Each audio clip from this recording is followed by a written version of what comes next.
Welcome into Celtics Late Night. The Celtics, they get their 114-98 win. Tatum in the fourth. The defense in the second half. We beat the Knicks. Jake, feels good, man. Glorious win. Beautiful. Man, that was a serious game. Yeah. That had playoff energy, playoff feels to it. The intensity, like the when there's like a lot of loose balls, it feels quite frantic, like a lot of late shot clock stuff, just frustration. Like the score was relatively low for a lot of the game. It felt playoff level intensity, kind of from start to finish. And thankfully, we saved ourselves a few months on our life expectancy because the Celtics have balls of steel now. They don't shit the bed. In particular, Jason Tatum with his 17 points in the fourth quarter. And after that tech, just being like, fuck that. This shit is over now. And just exacting revenge, unfortunately, brought upon them by the refs and that bullshit tech foul. Tatum exacts his revenge on the Knicks and gets the W. But yeah, really, really tough first half. We did really well, 9-2 run to end the half. And that Tatum to Jaylen Brown 3-point buzzer beater to sort of bring it to 1 point to go in there. But first half, man, getting killed on the glass by Mitchell Robinson, Brunson, and then later Julius Randle, just getting so many wide open mid-range shots off those bone-crunching Mitchell Robinson screens. Yeah, dude, he's a big boy. And then, I don't know, so a couple of things I wanted to touch on just with that first half before we celebrate the second half and the defense and all that. So that first non-Tatum lineup was just Tatum to the bench and Horford. Yes. So it's just like, Jalen, we're trying to set you up for success here. We're just trying, just take one guy out, Jason Tatum. Yeah. And they still faltered. They still weren't great. They did. And Derek White had some shots that he probably would have made under That's the thing. non-just made a baby circumstances. But yeah, it was tough look for that first non-Tatum lineup until Sammy Buckets, the man himself, Sam Hauser, checked in. Dude, I was concerned that all of the Sam Hauser propaganda that we have been putting out into the world was going to jinx our boy. The house trap, Sammy Buckets, Big Smooth, the list goes on. But dude, he is nails right now. Like, the defense, again, solid. Defensive rebounding. But the shot making is in a different planet right now. Mm-hmm. Every time it goes, he missed that one tough one, like in the corner. That was the only one because he had like a deep buzzer beater attempt, I think, as well. The quarterback pass from Horford. That's right. Which I was like, sick. Because if anyone's going to do it. So the two that he missed, so he went 4 for 6. He missed that one, and then like a relatively open corner 3 that went in and out. So like the only other real look that he missed went in and out. Like this man, dude, like it's a big deal that they have this 7th man now that is an elite shooter that has the ability, like in a game like, okay, cool, yes, he's a great shooter. What does that mean? It means that in a game like today when like you're struggling on offense, like the bounces aren't going your way, the offensive rebound, like they're kind of beating you up, they're kind of taking the fight to you a little bit. Derek White's taking shots he should, but they're just like not quite going down.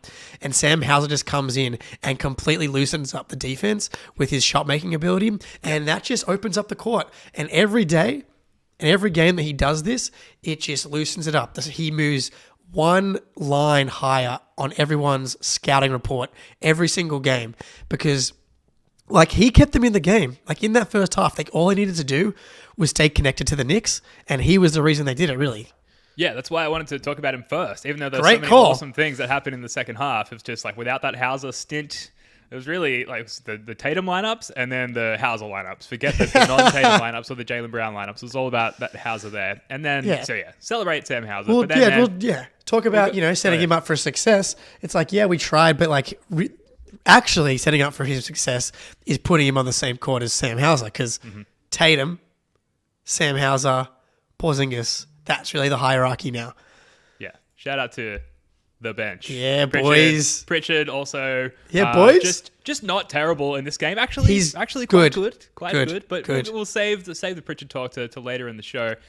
Second half, man, just wow. That was really where I thought the playoff energy notched up. But the Celtics, they tied it up a few things. They really dialed up their defense. In fact, I've got a clip here that I want to run. Let me just find it here. Where is it? This one. Defense in the third quarter. This is off a KP free throw, and we see that full court press. So we've got the bench there, Pritchard and Hauser, just following Brunson up the court, just forcing them to get into their offense. Yeah, because now it's so 15 late. seconds. Yeah. And now we're house trapping here with Sammy Hauser, Randall. Dude. And then it's Horford. Quickly, and you're Let's worried go. about Horford getting cooked by Quickly here, but the timing of Hauser's help, and then the timing Communication. of Horford's help, then they Dude. switch that. It's like And fucking then- perfect. And then KP Porzingis comes is over. there. Yeah, Come dude. on. And then just Come like, on. super difficult shot. And like that sort of possession was just repeated time and time again throughout the third and the fourth quarter. I think 23 points in the third quarter for the Knicks, 22 points in the fourth quarter, just locked them down. And to hold any modern NBA team, really of the last like 5 to, 10 years, to less than 100 points. And, the Knicks have more of a defensive identity than offensive, but it's still a massive achievement to lock them down to so few points in a game. So awesome. Dude, the defense, I cannot wait to kind of go back and pull together just a bunch of defense from this game. And that's really been the story of this team for the past few games. This defense going back to really the Minnesota game, but I would think Philly, Toronto, and the Knicks game, it's been really, really good. And I feel like it starts and ends with Tatum because when he's so locked in on that end, he's so versatile and so big and so long that he can take so many responsibilities. He's just like, he's like this big free safety cornerback in the NFL where people don't want to go near him. But all eight guys, Pritchard included, and like, it's great to see Pritchard because we'll talk about him more, but he's a solid enough defender on a team like this where, he can hang with Brunson and Quickly. He got switched on to Randall a few times, which was tough, but like, this is the NBA. Like, that's going to happen, especially in the regular season. All eight guys, like that possession, like Hauser and Horford, like communicating, like drop coverage into a switch, Porzingis coming over, recovering back to Hartenstein. Everybody on a string. Yeah. Like, can you name one moment where you're like, oh shit, this is a bad matchup for Pritchard? Like, he's caught on an island here. Like, it maybe happened once. I think once or twice, but like, yeah, but the scramble switching was really good. Point. Like everything you just said, like we just never left anyone out to dry. And then Pritchard was almost advantageous at times as far as his screen navigation. We talked about the bone setting screens from Mitchell Robinson. Hartenstein was out there setting a few bone crunches as well. They're and really Pritchard good. Just like ducking through them, just being like a screen wizard out there. So really like playing to his strengths and then not getting burnt by his huge weaknesses defensively. So just a defensive, I don't know. I don't want to talk about like Ime or anything, but if there's one thing I miss from like the let's talk about ball era, it's that just level of defensive tenacity. This is late night. It's a safe space. I keep forgetting that. You've had a synapse fire in a direction. We can go with it. All right. Do you want to take it further? I think I've said everything I can. The Houston Rockets have won 6 games in a row. They are probably the biggest surprise of the NBA. Not probably, they are the biggest surprise of the NBA by a long shot. They had one of the like a 31 win over under coming in. They've won 6 games in a row. They just beat the Nuggets. They beat the Pelicans the night before that. And then it's started with the defense and getting guys to buy into their role. And I can't lie, I've had some moments where I'm like, fuck, man, this is like, did we let go like one of those coaches? And, it's possible that we did let go a really good coach. It's also possible that we still have a really good coach or a good enough coach. And people forget, I saw the quote on Twitter today, like someone was asking Brogdon about the defense. And was it Brogdon? No, I don't think he wasn't even there on the team that went to the finals. Whoever it was, they were talking about how it actually wasn't Ime who designed the defense using Rob as that roamer and switch and all that kind of stuff. It was Joe who brought that to the table. And so, like, today, what do we see? Well, one, we've seen the full court press, and it's going to come. There's going to be a game where they get like 3 turnovers off it. But like, how many times have they been like this close to a 8-second violation or really close to an 8-second violation, and then they throw a risky pass because they're trying to get it over half court, and then Celtics are like this close to getting a steal? Like, it's happened a bunch of times. It's going to be a game where they get like 2 or 3 turnovers from that press, and even if they don't get the turnover, they're forcing these teams into getting into their offense at 14, 15 seconds. And when this defense is so locked in, that means you get through one action. If that gets stopped, you're down to 7 seconds or 6 seconds, which is like now you're trying to break down an elite defender off the dribble, which is really hard to do. And possession after possession after possession, that's going to weigh you down. So that's one element of the defense that Joe's brought in. The second element that we hadn't seen yet, he threw out a zone today on like a few random possessions, and it worked. Mm-hmm. It's like, okay, yeah, we're gonna get some clips of the zone for the pod that we're likely going to do around this time tomorrow. But that was an exciting wrinkle to see that because there'd been a lot of talk of it in the preseason and it just hadn't really manifested thus far in the regular season. So good to see and necessary. Like you need to kind of discombobulate a team as well coached as the Knicks, and they did.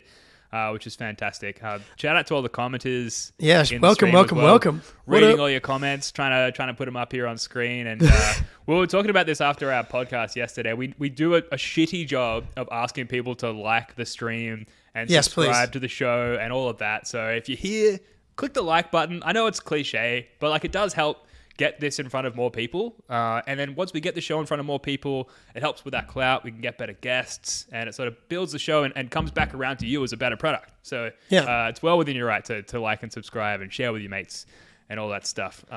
So I guess sticking with the defense, like some other individual contributors to this, Kristaps Porzingis, like fairly solid again. Yeah. Are you kidding me? Steady. I was like... Yeah, steady. That's fair. I feel like the two guys offensively that really kept them in it. So in the first half, Porzingis, man, the first half stats are, they actually shot 50% from the field. It felt so much worse than that. But Porzingis goes 4 for 7 from the field, has 10 points in the first half. And then in the second half, let me just see here, he was 3 for 4. Just the definition of steady. What was he? 2 for 3 from 3 in the second half. And like that spot at the top of the key, like 2 feet behind the 3-point line is his spot, man. Like watching him pull those big men away from the rim and just fire. Like, one, it can lead to offensive rebounds even if he misses. But man, and it's just demoralizing. I can imagine for the other team where he's 27 feet behind the 3-point line and he just dots it between your eyes and then just like does the light jog, the backwards walk, like jog towards the other end. And you're like, man, we got to deal with this guy on top of Tatum and Jalen right now. Like, it's just a lot, dude. Yeah, exactly. I was going to say, especially if you're Mitchell Robinson, you're like, fuck, okay, like Jason Tatum, Jaylen Brown, Derek White, so many threats to like cut or like just drive, and take their defender straight to the hoop. I got to be back there to help my team. I got to play and drop. And meanwhile, you got this Latvian laser out there beyond the 3-point line, just waiting to jack him up. And if you come out and try and contest, like he does have sneaky, like driving a closeout chops as well.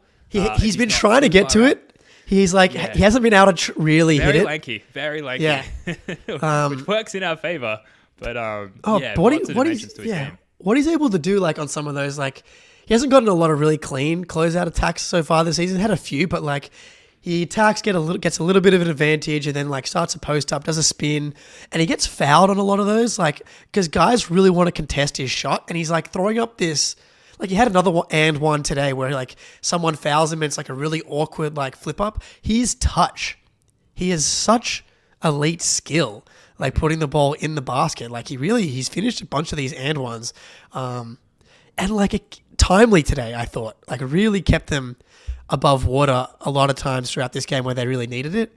Yeah, man. Like, and defensively, just so solid again. Like, he's not going to be...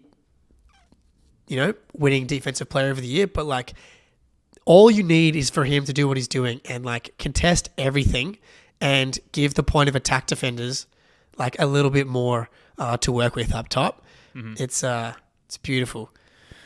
Yeah, and today, or tonight rather, speaking in Boston time, the Knicks shot 50% at the rim, which is like bottom 5th percentile in the league. Not good. And then 26.7% from that short mid-range, so just a pace away from the rim. So like he had that shit locked down, and Al was great as well. And, you know, really that's just one stat to highlight the end-to-end defense where we gave up really nothing. We gave up a lot of middies off those screens in the first half, like we talked about, but the switching and the screen navigation in the second half, there was nothing. There was nothing they could do. And yeah, they had some bullshit, like the Josh Hart, throw it off, looking oh my the other God, way, dude. Jrue Holiday to himself. And like the highlights, it was all over Twitter. Like his feet were on the ground, so he did travel, or he did double dribble, or whatever the offense is. But that was a bullshit. That was a bullshit shot. And dude, despite that, they could get nothing. There was a bunch of them. There was that one. The other one that comes to mind is the Hartenstein bank shot at the end of a shot clock. Oh, yeah. Like, it was like the Knicks, man, when we play them, this shit happens every time. The sort of shots where you're like, oh man, this might not be our night. If this kind of stuff's going down, shout out again to all the commenters. Yeah, the boys guys. and the girls out there. Let's go. Have a good time here. And I think we're going to get Spoonie on one of these late night shows. We will. Because the problem with late night is that it is prohibitively late at night for people based in the East Coast time zone. But we've got an early game coming up soon, I think, on a Sunday night, I want to say, against the Hawks. That's going to end a little earlier. And late night won't be so late, and we'll get Spoonie on the show as well. As long as we might have to talk to the Garden Report guys and be like, can you just look? We love the candy and the waffle chat, but we're trying to make sure Spoonie can like function at his job tomorrow. Yeah. So yeah, cool. In some way, yeah. I did think there was another one coming up as well that I was like having a look through. The Magic season tournament. But there's another one against the Magic at 7 a.m. on the 18th of December. Okay. So yeah, but we'll there's what time is it in Boston right now? Is it at like 1 a.m.? I'm checking. It's got to be late. It is late night after all. It is 11:40 p.m. Yeah. That's man, this is good. Vegemite talk. Yeah. Man, did have my 2 pieces of Vegemite toast today, don't you worry. Oh mate, we want spoons as well. Don't you worry. But yeah, man, I feel like we tangented quite well there. I think that was good for you, you know. For the commenters, Ben, you know, I've convinced him to not have a run sheet today, so we're just flying by the seat of our pants here. Living dangerously. I literally know I have a few dot points to fall back on, but really no kind of run sheet. That said, we've got a little bit more time before we get to our ad read. But what do we talk about coming off the back of the Porzingis talk? Jaylen Brown, who we learned overnight. This was some wonderful news to wake up to, 6 a.m. Aussie time this morning. Jaylen Brown, Kristaps Porzingis, they live in the same building. Presumably one that has apartments with very high ceilings. But, we've heard about some carpool, and we hear about how Kristaps Porzingis is a cool guy, a funny guy, just these little things leak out throughout the course of a season to endear certain players to you. And I know I talk about this probably too much, Jake, but you know, when you lose players that you have like fallen head over heels for, like Marcus Smart, like Grant Williams, you have to begin again to like find things to love about the team, so that if they win the championship, you really can just like let loose emotionally. So little things like this dripping out about Porzingis, a lot of fun. And then we won't even talk about the on-court chemistry yet, but what did you make of that little tidbit? I can't say I saw this one coming. I got to be honest. I didn't see the budding friendship between the Latvian lieutenant, because I did notice someone in the chat did make sure to point out that the Latvian laser is technically Davis Bertans. So, good call. The alliteration, I had to take it. I know, of course. That's why I like the Latvian lieutenant. Look, that's just the first thing that came to my mind. We can start there, but I can't say that I saw the energy shifter and the Latvian lieutenant becoming a buddy cop duo. Like, you know, Jalen's pretty reserved at pretty much every single time that he speaks on a microphone, and hearing him talk about Porzingis winking and like, what are you talking about, man? Like, why are you winking at me? And like, I'm a big winker. Like when I'm in the office, back when I used to go to an office, just winking at people, and like sometimes I'd walk past and be like, dangerous in an office environment. Yeah, should I be winking at everybody? Like, I don't know. I'm just, small. I'm harmless, so I can get away with it. But I love it, man. I think chemistry is important. It really is. And I think coming into the season, like was actually, I thought we might get like, we might be surprised by Porzingis being like a little funnier, having a little more emotion and color and personality than we might have otherwise thought. These European guys are funny, dude. Like Jokic has his whole shtick. Everybody loves him, and you can like barely understand him like a lot of the time. Whereas Porzingis, like, you know, shout out Jokic. I can't speak another language for shit, so Jokic's English is much better than like my level 2 French from 9th grade. But Porzingis, man, he's a funny dude. I'm here for the Porzingis vibes. Yeah, absolutely. And I do have a clip here of Jaylen Brown talking about the connection with Porzingis in his post-game press conference tonight. Yeah, man, I think we're starting to settle in offensively a little bit. Definitely me and KP has been able to build some, chemistry. And it's still early. We still got a lot of growth to go. So I'm excited. Didn't shoot the ball well today, but made the right reads, found our guys in spots. And we got to just keep doing that. I'm always looking for the big fella. Anytime he's, in a pick and roll with me, they got to make a decision. So as long as we getting stops on the defense end, I think we're going to be able to have options on offense. But each and every night we got to make sure we set our tone physicality-wise. And tonight we did that. Love it. Love the vibes, man. The vibes are building. Look, Jaylen Brown, I think has been catching some ire on Twitter today, I think. I thought he was mostly good today, despite going 7 from 18. He just has, I wish sometimes, like he drives and he's been shut off and he just forces it. Like it's okay to just like get stonewalled and then move it, where he doesn't really have that button. So I think there was a few shots that he probably, and drives that maybe he could have moved off of, but for the most part, like you want Jaylen being aggressive and taking tough shots, like these pull-up threes and stuff like that, because all it takes is 1 or 2, and all of a sudden you get like a 14-point Jaylen Brown quarter, and like that's what he's on the court to do. Yeah, and there's just so much going on, 8-man rotation in this one, but just among that 8-man rotation, so much talent that, we can see concurrently Derek White and Jaylen Brown not having the best games, and there's just so much productivity left out there. I thought we saw a slight uptick in frequency of Tatum having a screen set for him by Porzingis. Like there wasn't a huge amount, maybe like 3 to 5 occurrences of it, but just like instant success, instant productivity out of all those looks, whether it was rolling or popping. And I think it was popping for the most part. That was really great to see. And then another area in which we manufactured buckets in this game, particularly in the third quarter, Jrue Holiday posting up Emmanuel quickly. Just like hunting that mismatch. And the Knicks were sending like pretty hard doubles at that once.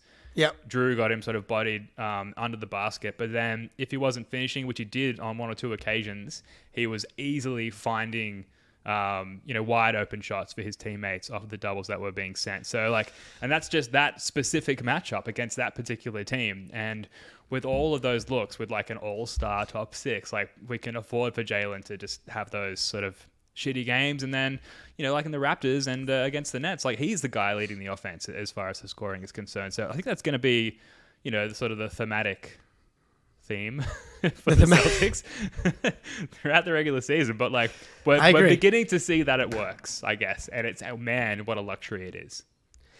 Yeah, man, Jaylen I think is just finding it. Like I think a game like today could have been a lot worse for JB on other nights. Like when he goes 7 for 18, can be a night where he starts to try and force it more and get into the lane.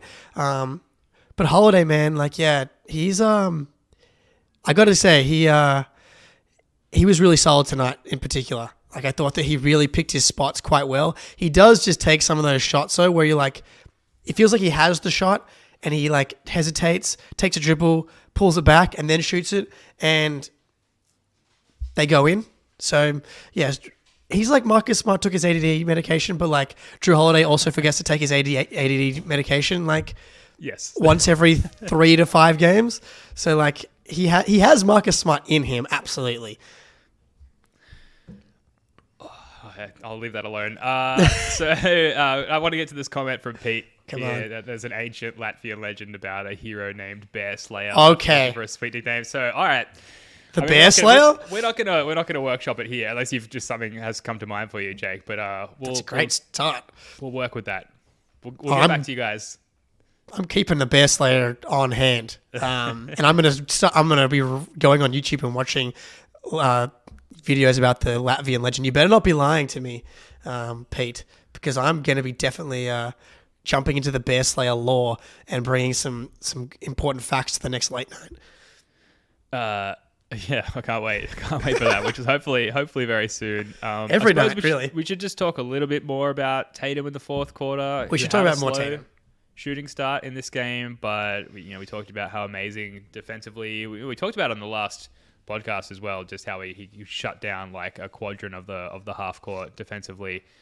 Did that all game. Shot was slow to come about, but he was like posting up, particularly a lot, exclusively Josh Hart. And like those turnaround Kobe fadeaway shots, and it was just like bang, bang, bang, like just sort of chipping away. Again, captain's knock, cricket reference. Dude. Just like hitting singles with these turnaround post-ups. And then he took over when he needed to. Like as far as like just craving the ultimate superstar experience, like it kind of was that outside of some poor shooting to begin the game. He's absolutely added an element to his game.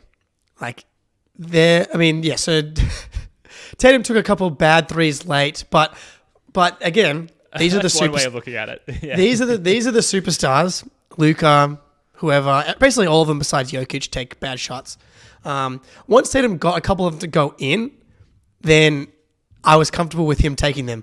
And like in the first half, he took 4 threes.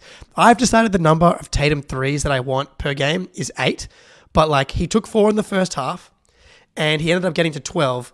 So. Quick maths, because he was 5 for 8 in the second half, and he has that ability. But I thought that he didn't he took 1 in the first half, where I was like, he's trying to get himself going with that shot from the 3-point line. But other than that, which I get it. But 4 is fine.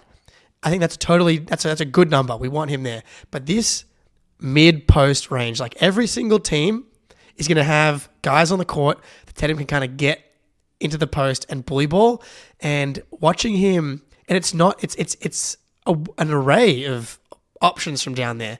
It's the pure, the turnaround Kobe J, just he just gives a bump and then just goes straight up on it. He had a couple of against McDaniels. I know people have been saying that those two guys locked him down. He was still like 12 from 20 from the field in that game. But those, historically, Tatum has been like a 37% 3-point mid-range shooter. And I'm like trying to see if I can pull it up here. But he's been really good.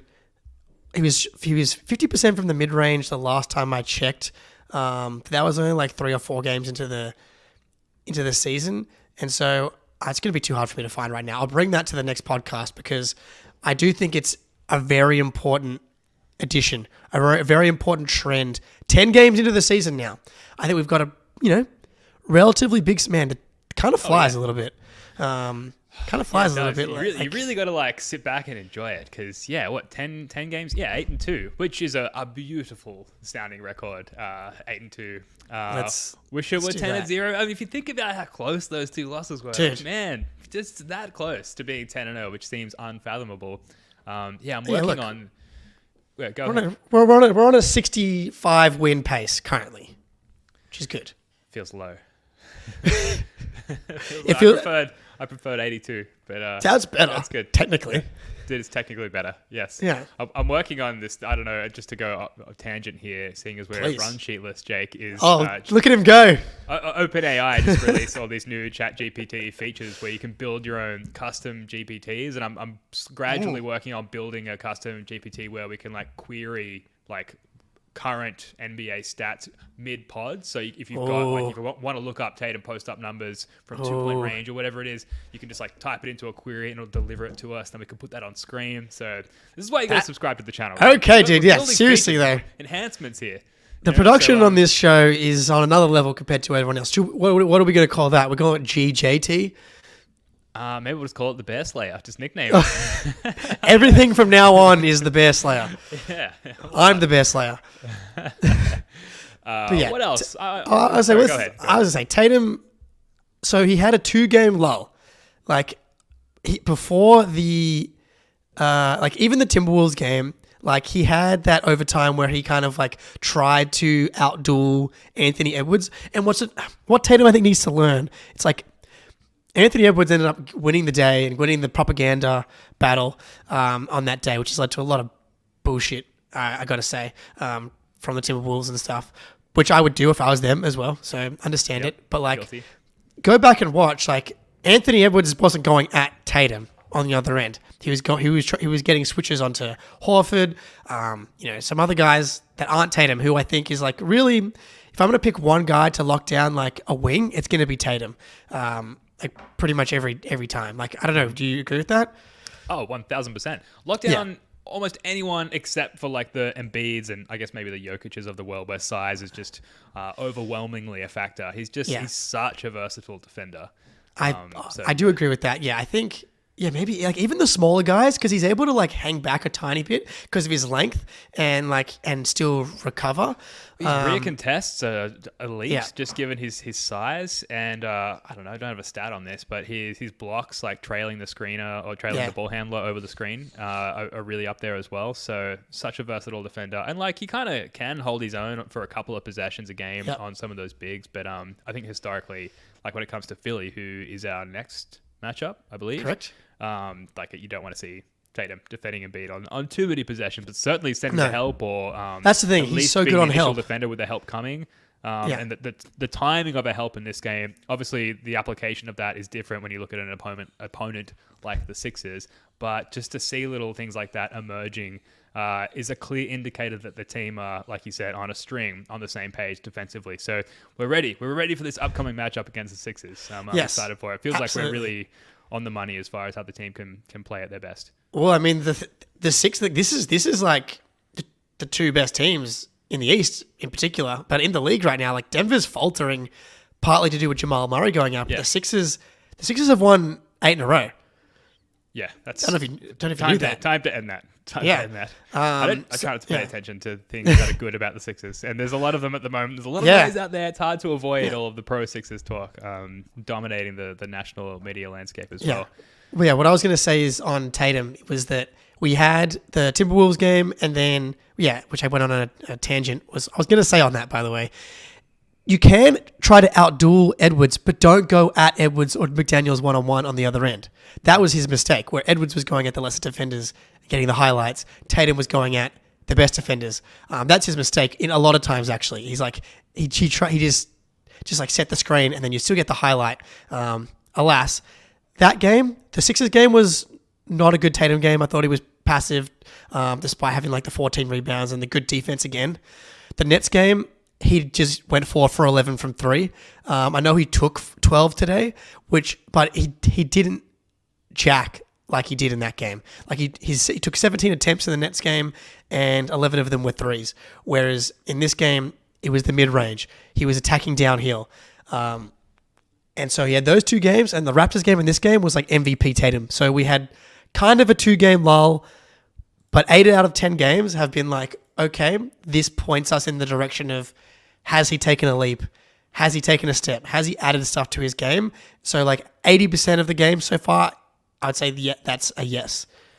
Yeah, it's certainly like the ability and the skills, the application, particularly in that Sixers game, is not always there as far as like, okay, I can do all this new cool stuff, for lack of a better, more technical way of describing it. Like finding the gaps in which to implement that, and like having the confidence to assert yourself in that new manner every game, I think is something that's just going to gradually improve, as he settles into this new skill set, really. But also, he's shooting 39.8% from 3 on a 10-game sample size now. It's good. This is something that we were begging for in the offseason. It was like, I think it was the topmost thing of my personal Celtics wish list is like, all of ours. Can we get an efficient Jason Tatum shooting season, because it will just open up so much more of his game. And I think the post games, Suraka Vulcan, a couple of guys heading out. Thanks for joining us. The post ups as well open up better looks from outside for Tatum also. So we're seeing it. I'm sure there's going to be the inevitable slump at some point. through the season. That's everyone. Over Yeah. 10 But, games, like, 40%, man, on that volume. Yeah, we didn't even ask for 40. We asked for 37, I think. We were like, can we get 37? Because 37% on 8 to 9 attempts per game, that's all we need for him to be like cemented, really. But yeah, and Aussie Phil and everybody in the chat, we are going to do a playback party for the Sixers game. Ben will be there. Spoonie will be there. It's going to be lit. It's Sixers time. Yeah, playback.tv/first to the floor. You can sign in with your League Pass subscription. It's free with your League Pass subscription. There's no additional cost or anything, and it's a live stream similar to this, but the game is on the same screen, so you can watch it with us and chat with us during the game. So a lot of fun. So much else to get to. Jrue Holiday, 15,000 points in his career. Wow, dude. Which, first of all, I was like, wow, like Tatum just got to 10,000. He's been playing for so much less time. It's not much less than 15,000. But obviously, different style of play for Jrue Holiday. But that's a good achievement. And we talked about things that endear players to us, and him getting this achievement in Celtics green just makes it feel like he kind of belongs to us a bit more. I don't know. He really fits, man. Like, I know I'm like I've been the guy that's just like, it's like I don't want to forget. It's like, what's not too hectic of an analogy? Getting a new dog after a dog passes away. Is that going to make anyone too emotional? That's probably fair. Yeah. Yeah, I don't want to go too much further than that. But, Marcus Smart was so many people's favorite Celtic and like meant so much to everybody. But he has been fantastic. And today, our second half, 4 for 4, 2 for 2 from 3, 1 for 1 from the line, 4 rebounds, 2 offensive, 1 assist, 1 turnover. Like, when he's filling in the gaps, that's what he's been really good at when he remembers to take his ADD medication, which is pretty much every game. It's only been like the Nets game really is the only one that comes to mind, the one that they almost lost. Did they? Yeah. No. The Timberwolves game. The Timberwolves game. Okay. That's the one I'm thinking of. The first Nets game as well. Yes, yeah, it was and they were together. Yes. Yeah. Yes, correct. And they were together. That's where he's so similar to Marcus. More than anywhere else, I think, is like he needs the full cast there, because as soon as there's like any gap, he's like, I'll fill it. I'll put up the extra shots. I'll take 16 shots. I'll take. He can't do it. He can do it. Like he had 50 against the Pacers. No, he shouldn't. Absolutely not.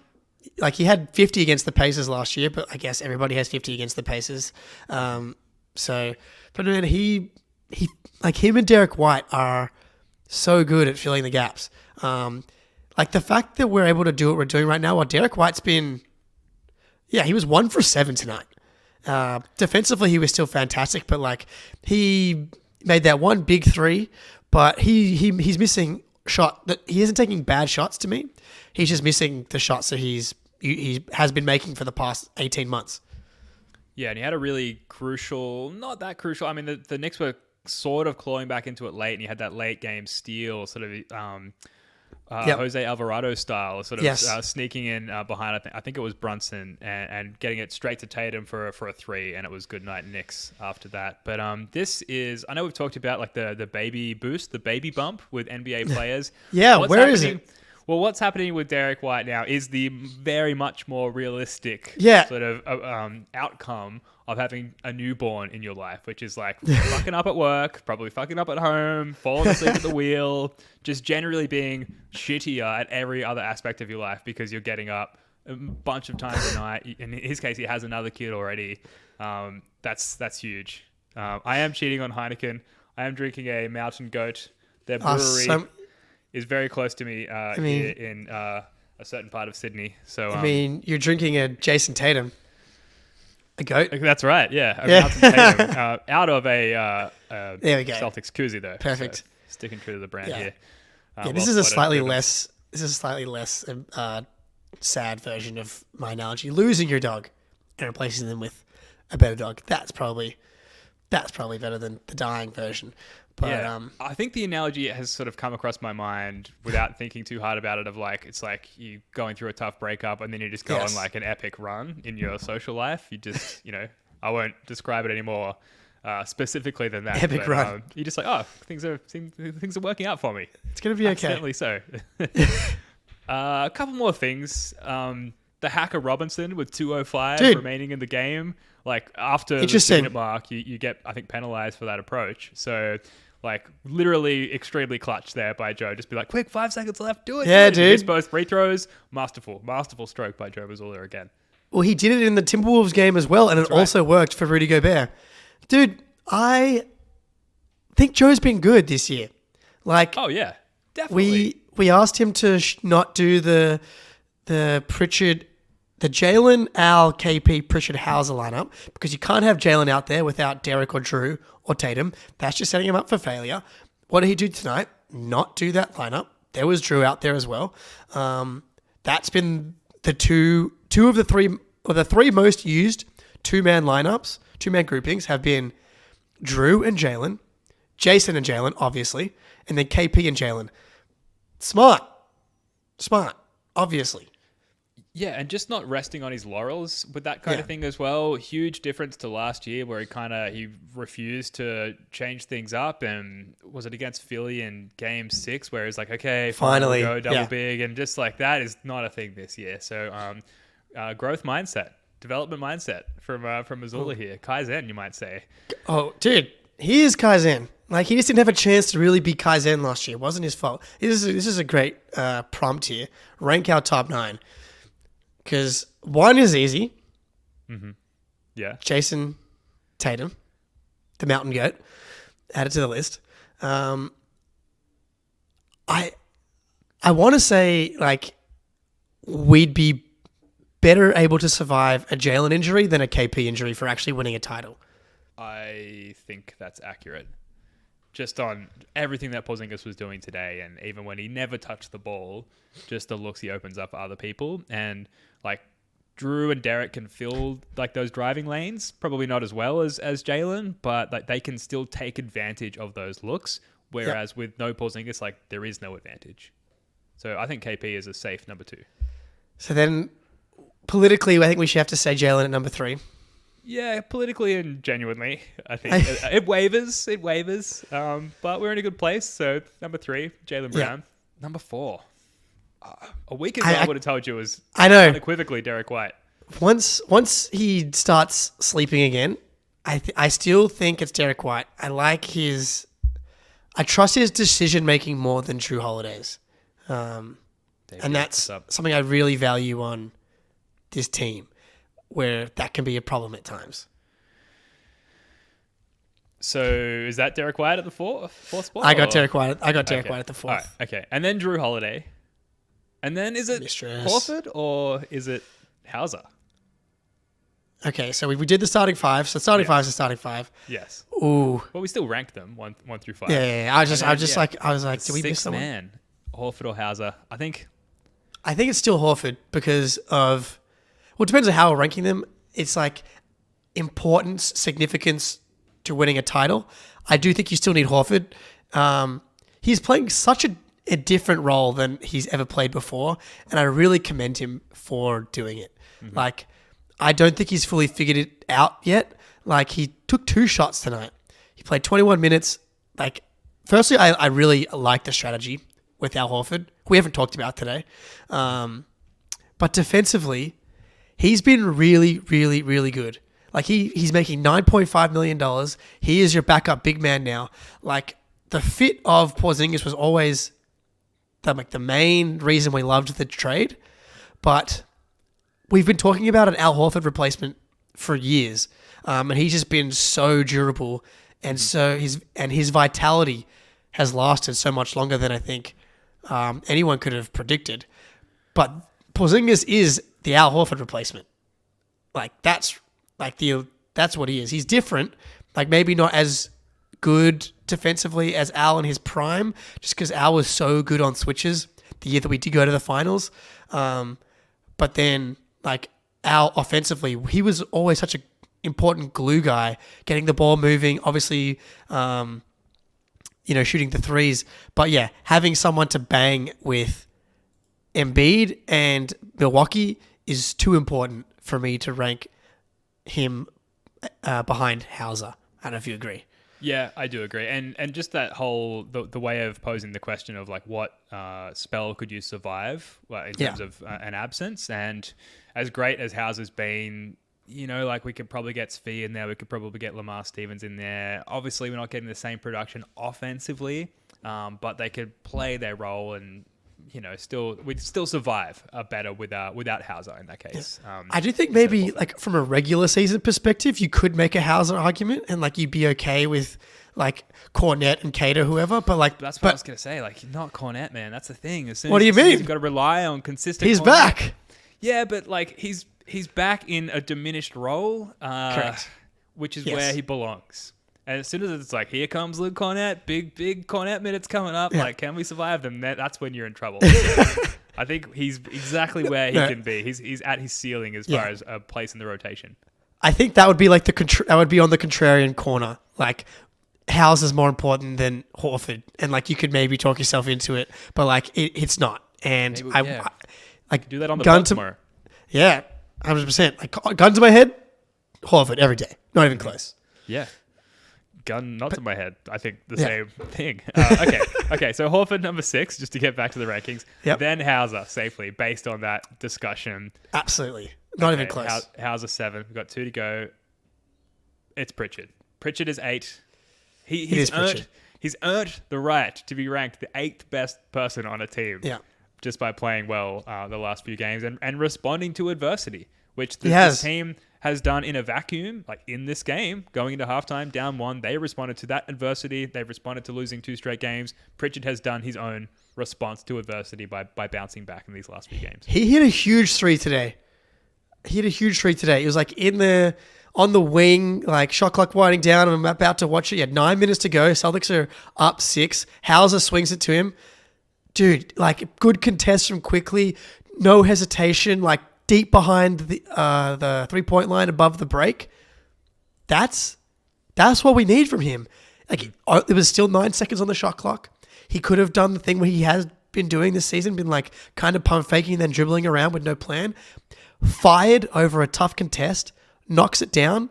I don't think we're going to really need Pritchard too much in the playoffs. Like to this question here, he's like you can play Pritchard in the first round.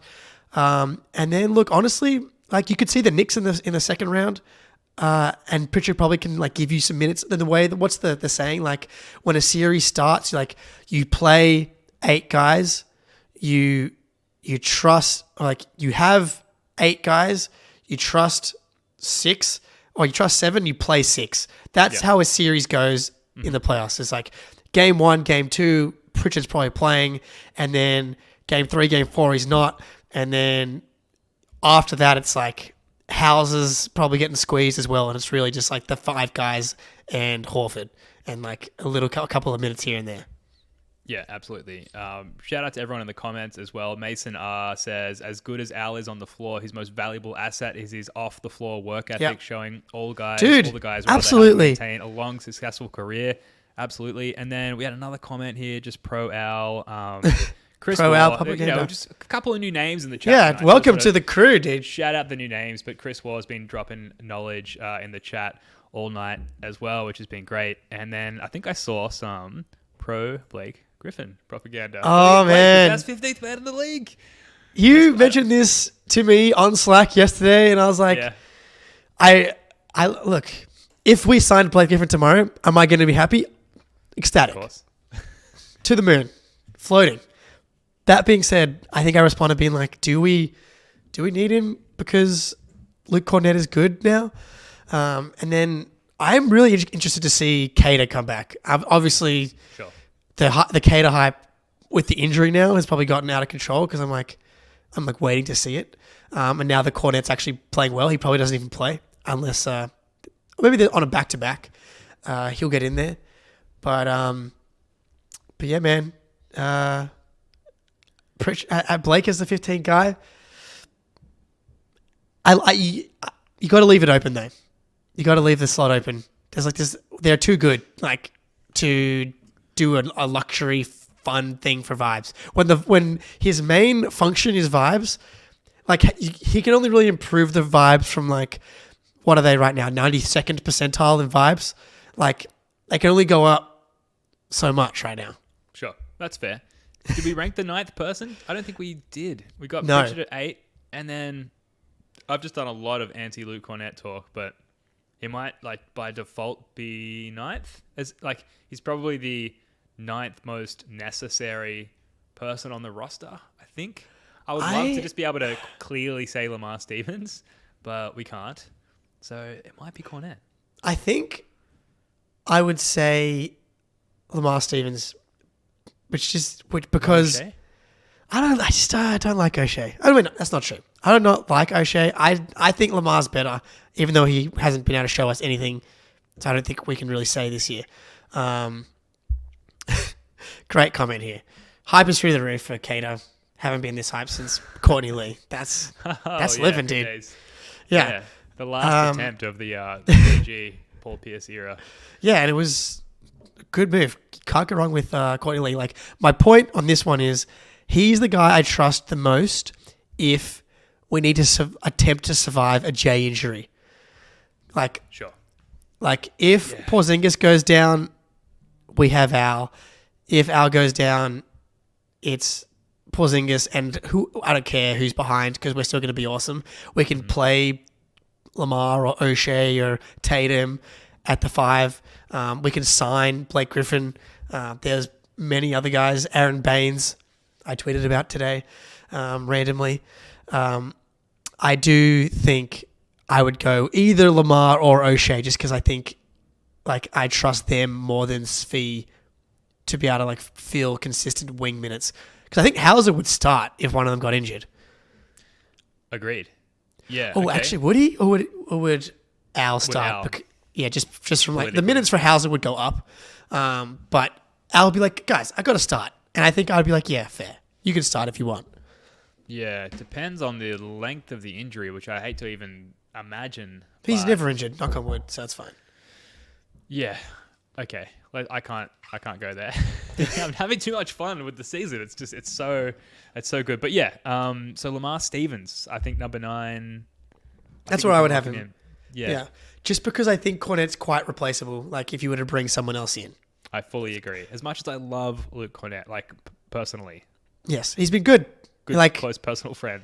Yeah, I think the real point of this is you get to the 8th guy at Pritchard and then they're all the same, kind of. And sure. In the rotation, obviously it's Cornett because that's just the 3rd big man role. But yeah. Have you seen... So Pete Rogers puts out a jersey with every win. He's hard at work this season because we're winning so many games. A lot. Yeah. And look at this absolute beauty that he put out after this win. Whoa. Oh, yeah. Here. So, I mean, this is very Porzingis okay, dominant here, the unicorn. Yeah. From far away, it looks like a Margin Boo, a Kid Boo reference, but it's just it's a unicorn. I would buy this. Does he put this on a shop? He puts some on his website. You can't buy every jersey. Yeah. But you could probably I don't know, send this to a manufacturer in China. True. Please build this for just me. Make I this. must have it. I require it in my life. This is awesome. That is. And go follow Pete Rogers, professional diaper changer. Yeah, I don't know if I follow him. He's good. He's putting these out after every win. And he was doing it last year as well. So it's a lot of fun. The other bit of news is the Illawarra Hawks NBL team have parted ways with Jacob Jackamus. Hope I'm saying that right. And that Jason Tatum's dad, Justin, has been hired as the interim coach. Whoa! For the Hawks. I know he was. I know he was on the staff. I didn't realize that. That's exciting. Yeah, awesome. I got to head down to Illawarra with a microphone. Dude, what? Try and get an interview. This is huge. We should actually do when do they play the Jack Jumpers? That's another question. Yeah, I'm not as locked in with the NBL as I should be. No, not at all. I got playoff games and championship winning games in the case of the Sydney Kings, but not locked in. Yeah. But that's definitely awesome. circle back on that. And then I saw Tatum retweeted it, was shout out Pops, all that sort of stuff. So just the fact that Tatum, this is going to sound ridiculous, is even reading about Australian basketball makes me extremely happy as an Australian basketball fan. So that's really good. So the Hawks play the Jack Jumpers on the 23rd of December. I can't figure out if this is a home or away game. But if it's a home game, that is going to be in Tassie. Who knows? I'll try and track Just be like, I work for Mr. CLNS, Tatum man. down. Yeah, Look, get some media credentials. There's not a lot of people down here. You can run into look Phil, Aussie Phil. You can meet up with Aussie Phil, get your free tickets, and we can create some Jason Tatum's dad content. What's his name? Chris Tatum? Am I making that up? Justin? It's Justin. Justin, that sounds right. Yep, Justin. So that's good. Chris Tucker. I don't know. Perfect. I love it. Got any other news? I was just sort of scrolling through Reddit looking for post-game quotes, but there's not really much going on. Joe Mazzulla said that Celtics Derek good. and Jrue constantly, Celtics are good, is what he said. Yeah. He walked off the podium. Derek and Jrue are constantly doing all the little things, and that can go unnoticed at times. Not by us. We see the ball. No. 6 40 Celtics plays and top 21 net rating. Pretty good news. But, Hey man, yeah. and like I was just saying, if they've updated like the net ratings and stuff from that game, they probably have. We are still the number 1 net rated team, 4th in offense now. Sad, and 3rd in defense. So pretty good. The Pacers, man. Well, actually, the Sixers jumped us by 0.1 because of that Pacers game. And anyone that plays and they get to play the Pacers again. But I will say the net rating of the Knicks is 7th. So like this was a good win. And having 2 wins against the Knicks is good, especially against a team which like always shoots above their head against us. Like what did they end up today? Because I know in the first they ended up for the game 42.9%. Like From 3. From 3. Yeah, and we were 44, to be fair. So we also we were low for so long. Like I remember checking at the end of the first half and we were like 32 or something. And 36 in the first half. Okay, and the only reason it was even close to that high was because of Sammy buckets. And Correct. then fortunately we had a bit of a team awakening in the second half. Yeah. But the Knicks were hitting shit. They were 45 in the first half. 45%, dude. It's just like outrageous. What are some questions we should come up with for Tatum's dad? It's tough because you want to be like, tell me everything about your son, Jason. I know. But like, of course, you've got to be like, well, tell us about the appointment and what's it like working down here and. That kind of thing. I guess if you wanted to try and like kind of tie it together, I don't know, like are there any kind of coaching things you picked up from like, having a son in the NBA that you've kind of tried to implement in the Hawks, or like, are there anything that you did coaching wise for Tatum that you've like brought here? It is like, but he has to expect that, I think. Sure. I think, is there anything you've seen in the NBL that you don't see done often in the NBA That's a good one. that you think might be effective? Are there any players that you think might make a good role player? That's good though. Your son, Jason Tatum? Be like, is there anything you're seeing like that the NBL does differently that you've like fed through to Tatum and the Celtics, like that you could be doing? Because they do play more of a FIBA style in the NBA. Correct. It's much more of a Euro style game. Ball movement, a lot of screens, cutting, which Unathletic, short. yeah, well they kind of have to because they can't, which is they call you Grandpa Deuce. Great question. We'll definitely have to ask him Add it to that. the run sheet. We'll definitely go into that with a run sheet. I don't know. Is there anything else to get to? We've had I know, pretty like good stint here. Like Philly game, like how we feeling? Like, Yeah, good call. I just had the cleaning the glass stats up, and it's like we're first in a lot of things, like namely point differential. I'll just bring this back up. And second in point differential are the Sixers at plus 12.4. And then let's see, the last 2 weeks, if I can like scroll over here. Excuse me. For some reason there's no scroll bar. Well, it's like last this. 2 weeks. Yeah. Their offense is number 1, and their defense is number 6. So that's pretty fucking good. No, they're good, man. Like getting rid of Harden. The fucking Clippers, dude. They fucked us. Like they saved the Sixers. Like having Harden on that team was what we wanted, and they got like Batum's good. Now just having Batum out there, and they can just run the show with Maxey and Embiid. I will say, I do think like the Celtics held Maxey to 11 for 27, which is by far the best that anyone's done on him like this season. And defensively, the Celtics were good against the Sixers. I do think that defensively, they could be easier to defend than in the playoffs, just because you have the Harden, Maxey, Embiid trio, whereas now really there's not another player on the team that you're really scared of with the ball in their hands. Sure. Like even with healthy Kelly Oubre, like he kills you, right? Like you can recover out to Kelly Oubre. Yeah, I honestly, dude, they screwed us on the Brogdon deal, and now this, so annoying. But like Covington, Batum, all these guys, like you can load up on Maxey and Embiid, and I think have success. And I am interested to see what Joe does differently, if he does anything differently. Yeah, well, and yeah, you mentioned the playoffs. This might be something they save for the playoffs. It's much more like typical of a playoff game plan, but just going at Maxey when they're on defense, because he is exploitable in that sense. And I didn't think that we targeted him that much in that first matchup against the Sixers. So whether or not they play that card, it's not, I don't know, they probably will. I hope they do, because you're not really giving away much. It's a pretty obvious tactic against a team with a smaller, lighter. Yeah, no, agree. That. Yeah. They're going to attack Maxey. Big surprise. Absolutely. Yeah. And, it doesn't have to be Tatum. It can be Jrue. Like, I'd like to see Jrue go at him, because you don't have to fight so hard to maybe get that matchup. Or, like, literally anyone on the court in the starting five, whoever's being guarded by Maxey, you can start 10 possessions in the game posting Maxey up. And it's going to force help and force rotations. Yep. That should be, like, number one.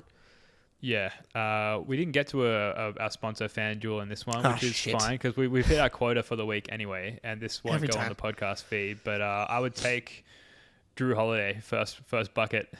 Dude, that's the thing now. Yeah, and it's going to be a post up on Maxey, and he's going to score, and so it really just comes down to, do we get the first possession? And KP's been like winning jump balls, which I don't think is something you can bet on, but he like wins every jump ball. Well, yeah, 7'3". Yeah, it's great. It's wonderful. I think he takes pride in it too. What was that game where he was like kind of like early jumping on it and like kind of laughing? I forget what game that was, but he wants to win it. He probably it's like a sense of pride for him. It's like, I shouldn't lose any of these.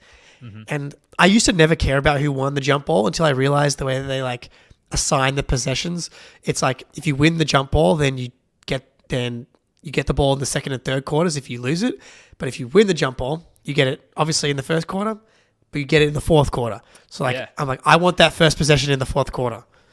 But then again, games are won and lost in the third quarter, according to our New Zealand correspondent and other people. I think it's a common refrain. So, anyway, I just like winning shit, and winning a jump ball is the first thing you can win every game. So set the tone. Take it. What else? Are you scared of Maxey, Ben? Jack's scared of Maxey.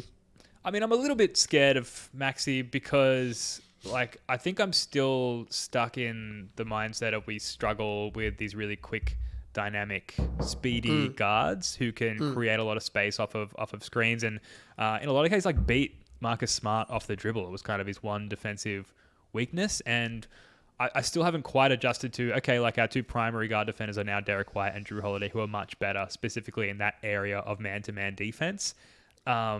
So I guess I haven't seen enough of that from Jrue and Derek to let go of my fear of that archetype of an attacking, scoring guard.